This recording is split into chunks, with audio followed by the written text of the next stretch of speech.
Hi friends, welcome to Manasa recipes. Today tasty recipe వచ్చేసి పక్కా తెలంగాణ స్టైల్లో 5 కేజీల ఆవకాయ పచ్చడి. మరి ఆవకాయ పేరు చెప్తేనే ఎవరికైనా నోట్లో నీళ్ళూరిపోవాల్సిందే కదా.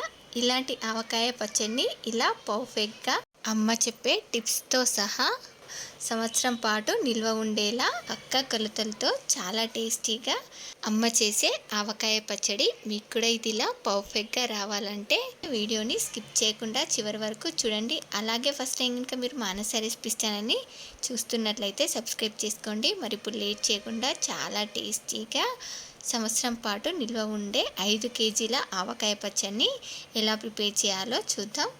మీకు కూడా ఇది ఇలా పర్ఫెక్ట్గా రావాలంటే వీడియోని స్కిప్ చేయకుండా చివరి వరకు చూడండి. అలాగే ఫస్ట్ టైం ఇంకా మీరు మానస రెసిపీస్ ఛానల్ని చూస్తున్నట్లయితే సబ్స్క్రైబ్ చేసుకోండి. మరి ఇప్పుడు లేట్ చేయకుండా దీన్ని ఎలా ప్రిపేర్ చేయాలో చూద్దాం.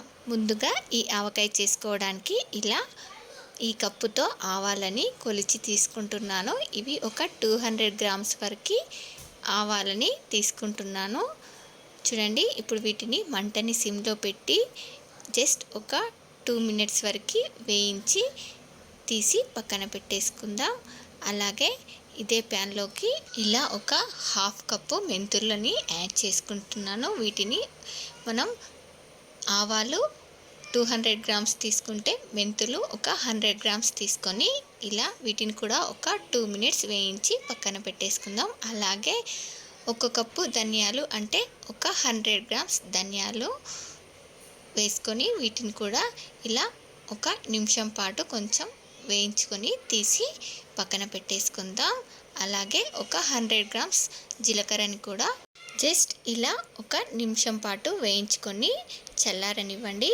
చూడండి, మనం ఇందాక వేయించుకున్న మెంతులని ఇవి ఇలా చల్లారిన తర్వాత వీటన్నింటిని కూడా ఇలా మెత్తని పొడిలా చేసి అన్నిటిని కూడా రెడీగా పక్కన పెట్టుకోవాలి. ఇప్పుడు దీనిలోకి ధనియాలు జీలకర్రని కూడా యాడ్ చేసుకొని వీటిని కూడా మెత్తని పొడిలా చేసుకొని రెడీగా పక్కన పెట్టుకుందాం. అలాగే మనం వేయించి పెట్టుకున్న ఆవాలను కూడా ఇలా మెత్తని పొడిలా చేసుకోవాలి. చూడండి, ఇలా మెంతి పొడి, ధనియాలు జీలకర్ర పొడి, ఆవ పొడిని ఇలా అన్నింటిని కూడా రెడీ చేసుకొని ఇప్పుడు ఇలా ఒక పెద్ద గిన్నె తీసుకొని దీనిలోకి 1 కేజీ కారం పొడి అలాగే 1 కేజీ సాల్ట్ని యాడ్ చేసుకొని దీన్ని ఒకసారి ఇలా మిక్స్ చేసి దీనిలోకి ధనియాలు జీలకర్ర పొడి, ఆవ పొడి, మెంతి పొడి వీటన్నింటిని కూడా వేసుకొని వీటిని ఇలా ఒకసారి బాగా మిక్స్ చేసి వీటిని కూడా మరొకసారి మెత్తని పొడిలా మిక్సీ జార్లో వేసుకొని ఇలా మెత్తగా గ్రైండ్ చేసుకోవాలి. దీని మొత్తాన్ని కూడా ఇలా మిక్సీ జార్లో వేసుకొని మెత్తగా గ్రైండ్ చేసుకోవాలి. దీన్ని మేము చిన్నగా ఉన్నప్పుడు మా అమ్మ రోట్లో వేసి దంచి మరీ చేసేది.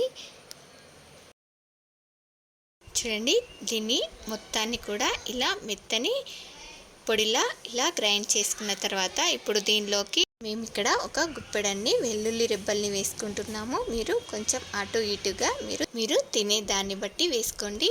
ఇలా ఆవకాయలో వెల్లుల్లి రెబ్బలు చాలా టేస్టీగా ఉంటాయి.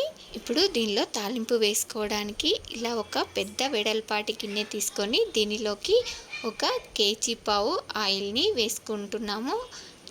ఆవకాయలోకి ఇలా పల్లి నూనె వేసుకుంటే టేస్ట్ చాలా బాగుంటుంది. మనకు సంవత్సరం పాటు నిల్వ ఉంటుంది కాబట్టి ఇలా పల్లి నూనెతో మనం తాలింపుని వేసుకోవాలి. ఇప్పుడు దీనిలోకి ఇలా జీలకర్ర, క్రష్ చేసిన ధనియాలు అలాగే ఆవాలని ఇలా ఆయిల్ వేడయిన తర్వాత చూడండి ఇలా ఒక 1/2 టీ స్పూన్ మెంతులు అలాగే 1 టేబుల్ స్పూన్ ఇలా క్రష్ చేసిన ధనియాలు, ఒక 2-3 టేబుల్ స్పూన్స్ జీలకర్ర, ఒక 4 టేబుల్ స్పూన్ల ఆవాలని వేసుకొని వీటిని చిటపటలాడేంత వరకు బాగా ఫ్రై చేసుకోవాలి. వీటిని ఇలా కొంచెం చిటపటలాడేంత వరకు ఫ్రై చేసుకున్న తర్వాత మనం ఈ గిన్నెని తీసి ఇలా పక్కన పెట్టుకోవాలి. మనం దీన్ని ఎక్కువ మొత్తంలో చేస్తున్నాం కాబట్టి వెల్లుల్లి ముద్ద వేసుకునేటప్పుడు మనకు ఆయిల్ పొంగు వస్తుంది. ఆయిల్ పొంగిపోకుండా ఇలా మనం గిన్నెని పక్కన పెట్టి ఇలా వెల్లుల్లి ముద్దని వేసుకోవాలి. కొంచెం కొంచెంగా వేసుకోవాలి, లేదంటే మనకు ఆయిల్ మొత్తం పొంగిపోతుంది.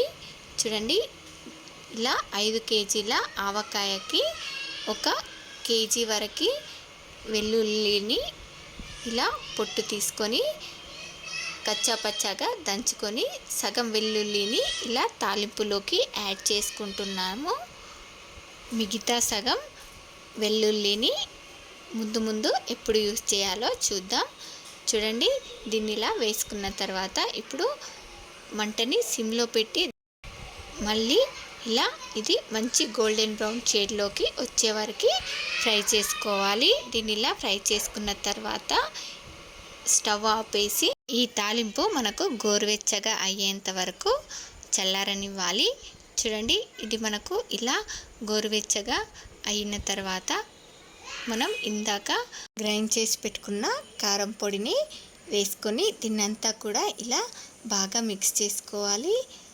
చూడండి, మనకు దీన్ని ఇలా మిక్స్ చేసుకున్న తర్వాత దీని కన్సిస్టెన్సీ చూడండి ఎలా ఉందో, ఇలా ఉండాలి.